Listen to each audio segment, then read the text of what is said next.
ఐం ప్రీం శ్రీ మాత్రే నమః. స్వాతంత్ర సమర యోధంలో మన వీర వనితలు గురించి తెలుసుకునే ముందు వారిలో ఒకరైన వేదాంతం కమలాదేవి గారి గురించి తెలుసుకుందాం.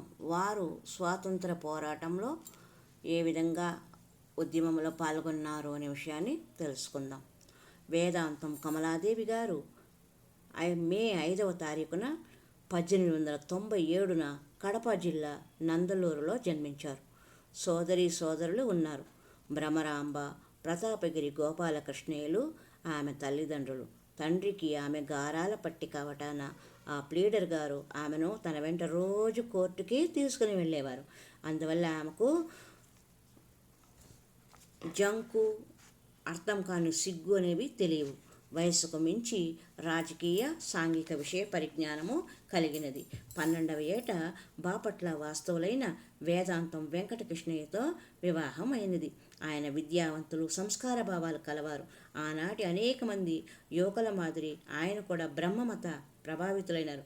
కొంతకాలం ఆమెను పంపకుండా ఉంటే అల్లుడు తప్పకుండా మామూలు మార్గానికి వస్తారని ఆశించారు పెద్దలు. కానీ 13 ఏళ్ల చిన్న వయసులోనే ఆమె భర్త అభిప్రాయాలతో ఏకీభవించుతూ నిశ్చింతగా కాకినాడ భర్త దగ్గరకు వెళ్ళారు. కాకినాడలో ఉన్న వారి భర్త వద్దకు కమలాదేవి గారు వెళ్ళారు. ఆయన అప్పుడు కాకినాడలో హెడ్ మాస్టర్గా ఉంటూ పిఠాపురం రాజావారు స్థాపించిన అనాథాశ్రమం నిర్వహించుతూ ఉండేవారు. జాలి, సానుభూతితో పాటు లేత మనసులో కార్యనిర్వహణ, అభిలాష, సేవాశక్తి, పనిచేసి సాధించగలన ఆత్మవిశ్వాసం చక్కగా నాటుకున్నవి. ఆమె నేర్పు, పట్టుదల పరిచయలకు వింతగా తోచేవి. కొద్ది కాలానికి ఆయన డాక్టర్ పరీక్షను చదవటానికి కలకత్తా వెళ్ళగా వెంట ఆమె కూడా వెళ్ళారు. అక్కడ మహిళా అభ్యున్నతికి ఎంతో కృషి చేసిన సుప్రభాదేవి శిష్యరికం చేశారు. బెంగాలీ చక్కగా నేర్చుకోవడమే కాక విజ్ఞానదాయకమైన అనేక బెంగాలీ పుస్తకాలు, ఇంగ్లీష్ పుస్తకాలు చదివారు. కొన్ని బెంగాలీ పుస్తకాలను తెలుగులోకి అనువదించారు. 1919 నాటికి డాక్టర్గా వెంకటకృష్ణయ్య గారు కాకినాడలో స్థిరపడ్డారు. అనేక విశాల భావాలతో దేశానికి, సంఘానికి చేయవలసిన సేవా కార్యకలాపాల జాబితాలో ఆమె కాకినాడకు చేరుకున్నారు. 1920లో గాంధీ మహాత్ముడు పూరించిన స్వాతంత్ర సంకారం ఈ దంపతులు ఇద్దరి హృదయాలను ఊపివేసింది.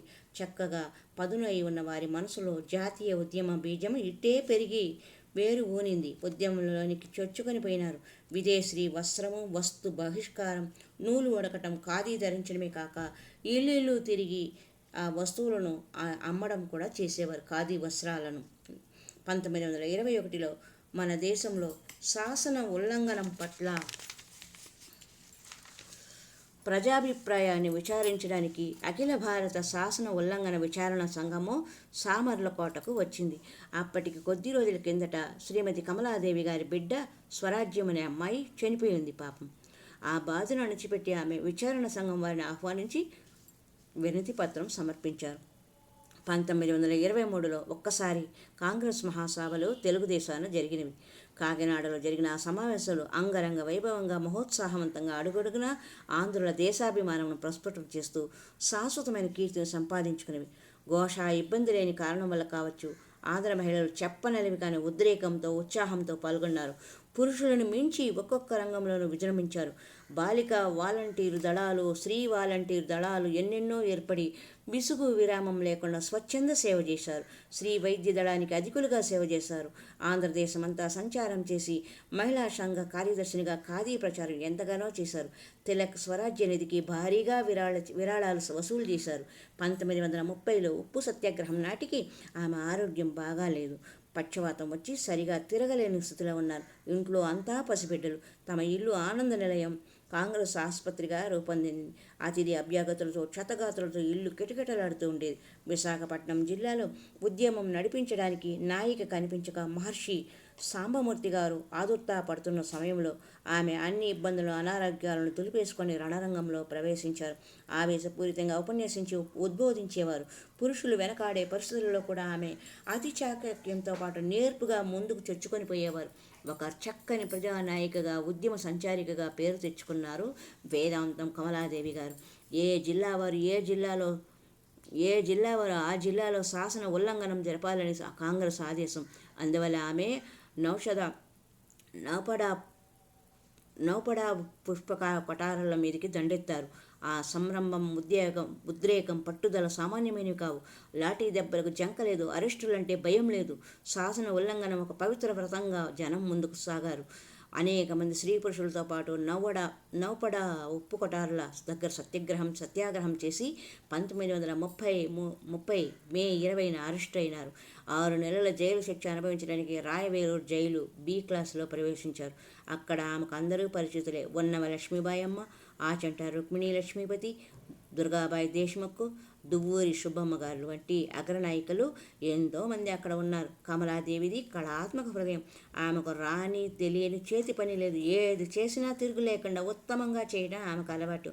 చమ్కీలు కుట్టడం, పట్టు, జరీ పూల కొట్లు, అల్లికలు, నందనవనం లాంటి తోటను స్వయంగా పెంచి తయారు చేయడం, మృదుమధురంగా పాడటంతో పాటు అత్యంత రుచికరంగా వివిధ రకాల వంటలు వండటం ఆమెకు వేడుక. జైలులో ఏ బి క్లాసుల రాజకీయ శ్రీబందీలు వంతుల వారీగా వంట పని నిర్వహించేవారు. ఆమె తన వంతు వచ్చినప్పుడు ముందు వంట ఇళ్ళు పరిశుభ్రం చేసి ఆ తరువాతనే పొయ్యిపై కమ్మని వంటలు వండేవారు. నిండుగా, గంభీరంగా, శుభ్రంగా, శుచిగా ఉండి ఎల్లప్పుడూ అల్లుతూ కుడుతూ ఉండేవారు. 12 నవంబర్ 1930న విడుదలయ్యి ఇల్లు చేరుకున్నారు. ఆమెకు ఇంట్లో 6 బిడ్డలు, చిలకలు, మైనాలు, పిల్లులు, కుక్కలు, కుందేళ్లు, ఆవులు, బండిలాగే గుర్రం, ఇన్ని పెంపుడు పశుపత్యాదులు ఆమె అండకోరి వచ్చిన ఆశ్రితులు. ఒకవైపు రోగుల సేవ, మరోవైపు తోట పెంపకం. ఇన్ని ఉన్న ఆరోగ్యం అసలు స్థితికి చేరుకోకపోయినా ఆమె కాంగ్రెస్ ఉద్యమ ప్రచారం మాత్రం మానలేదు. ఖాదీ ప్రచారం మానలేదు. స్త్రీలలో నిరంతరం చైతన్యం కలిగించుతూనే ఉండేవారు. మహిళల సభలు, సమావేశాలు ఆమెకు ఎంతో ముఖ్యమైన కాలక్షేపం. 1931లో ఇచ్చాపురంలో జరిగిన గంజాం జిల్లా మహిళా సభకు అధ్యక్షత వహించారు. ఇంతలో 1932 శాసన ఉల్లంఘనం 2వ అధ్యాయం తీవ్రంగా ఆరంభమైనది. ప్రభుత్వం ఈ తిరుగుబాటు అణచడానికి కొత్త విధానాలు అవలంబించారు. సాధ్యమైనంత వరకు అరెస్టులు మాని లాఠీ చార్జీలు ఆరంభించారు. భారీ ఎత్తున సభలు, సమావేశాలు జరగకుండా వాటికి అంతరాయం కలిగించేవారు. 144వ సెక్షన్ పెట్టి వాటిని అమలు జరపడం అటుంచి హాజరు కావడమే రాజద్రోహంగా వెల్లడించారు.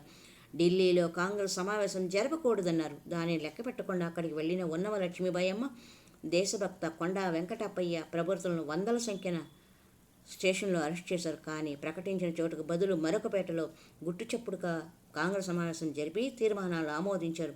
అనేకులు ఉత్సాహంతో హాజరైనారు.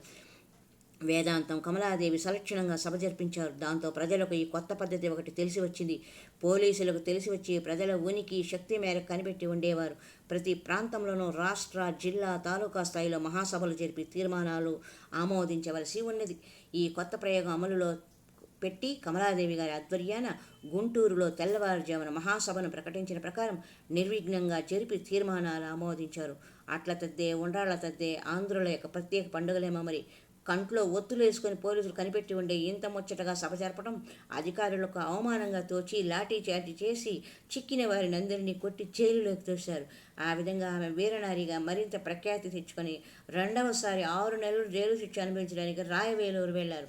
ఆమెతో పాటు గుంటూరులో అరెస్టు అయిన కొండా సత్యవతమ్మ గారికి జైలులో టైఫాయిడ్ జ్వరం వచ్చింది. అసలే జైలు, అందులో సి క్లాసు చిన్న నరకం. ఇక టైఫాయిడ్ వంటి జబ్బులు వస్తే ఆ పరిస్థితి ఊహించుకోవడం కూడా కష్టమే. అటువంటి సమయంలో శ్రీమతి కమలాదేవి కంటికి రెప్పలాగా ఆమెను కాపాడి వాత్సల్యంతో సపర్యలు చేసిన గాథ 46 సంవత్సరాల తర్వాత చెబుతూ కూడా సత్యవతమ్మ కళ్ళు తుడుచుకుంటారు. కమలాదేవిది జాలిగుండె. అట్లాగని మాటలతో కాక చేతులతో సానుభూతి సహాయం అందుస్తారు. కమలాదేవిలో క్రియాత్మకమైన ఉదాత్త భావాలు అనేకం. 2వసారి జైలు నుండి విడుదలై వచ్చారు వేదాంతం కమలాదేవి గారు. ఆమె 1929లో ఒకసారి, 1930లో ఒకసారి, ఇంకోసారి 1934లో మరోసారి అఖిల భారత కాంగ్రెస్ స్థాయి సంఘ సభ్యులుగా గౌరవాన్ని అందుకున్నారు. 3 సార్లు కాకినాడ పట్టణ మున్సిపల్ కౌన్సిలర్గా ఉన్నారు. విద్యా వ్యాప్తి, అందులోనూ ప్రాథమిక విద్యను బహుళంగా వ్యాపింపజేశారు. అస్పృశ్యత నివారణ చేసి చూపించారు. జాతీయ భావాలు స్త్రీలలో ప్రత్యేకించి ప్రచారం చేశారు. ఇంతలో కాంగ్రెస్ అసహాయోద్యమ దృష్టి మారి ప్రభుత్వంలో పాల్గొన తీర్మానించింది. దేశవ్యాప్తంగా జరిగిన ఎన్నికలలో ఆమెకు వ్యక్తిగతంగా సంబంధం లేకపోయినా కాంగ్రెస్ తరపున వాడవాడల తిరిగి ప్రచారం చేశారు. ప్రత్యర్థులు కుతంత్రాలకు భయపడక అవరోధాలను, అభిప్రాయాలను అపాయాలను కూడా లెక్క చేయక ధైర్యంగా పని కొనసాగించారు. ప్రత్యర్థులు తమ పలుకుబడిని ఉపయోగించి ప్రచార సమయంలో ఆమెకు కొన్ని చోట్ల మంచినీళ్లు కూడా పుట్టనివ్వలేదు. అందువల్ల కాంగ్రెస్ అభ్యర్థులు గెలిచినందుకు ఆమె మరీ తృప్తి చెందారు. మద్రాసు కార్పొరేషన్ల ఎన్నికల సందర్భంలో కాంగ్రెస్ అభ్యర్థిని అయిన యక్మినీ లక్ష్మీపతికి తోడ్పడ్డారు. ఆమె 10 కాలాల పాటు బ్రతికితే మరింకెన్ని మహత్తర కార్యాలు సాధించేవారో. కానీ 1940 జూలై 14వ తేదీన తన 43వ ఏట పక్షవాతం కారణంగా త్యాగమయికి అకాల మరణం వాటిల్లింది. జై భోలో భారత్ మాతాకి జై హింద్, జై భారత్, జై వీరమాత వీరవనిత. వేదాంతం కమలాదేవి. జై హో, అమర్ రహే.